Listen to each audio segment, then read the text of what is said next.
এদিকে দেখতে দেখতে ট্রেনও ধীরে ধীরে কলকাতা শহর ছাড়িয়ে চলে যাচ্ছে বর্ধমানের দিকে। আমাদের প্রথম স্টপ হচ্ছে দুর্গাপুর। বাইরে সন্ধে হয়ে গিয়েছে, আর কিছুই প্রায় দেখা যাচ্ছে না, সন্ধে নেমে গিয়েছে। আর আমরা একটু চা নিচ্ছি সকলে।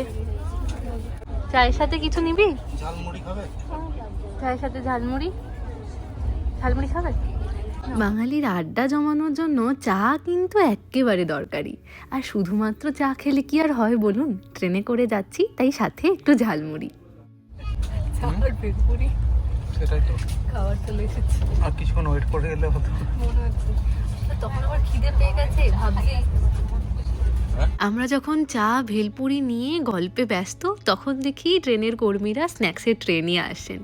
তখন আমাদের মনে পড়লো, জানেন, যে রাজধানীতে তো আমরা খাবার বুক করেই ছিলাম, তার সাথে তো আমাদের স্ন্যাক্সটা কমপ্লিমেন্টারিই ছিল।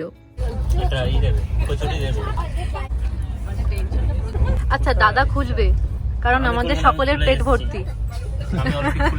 স্যান্ডউইচ, কচুরিটা খুলে দেখাও। গরম গরম কচুরি।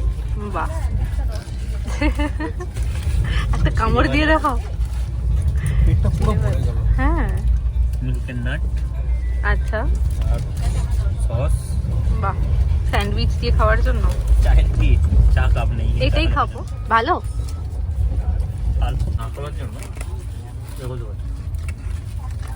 স্যান্ডউইচ।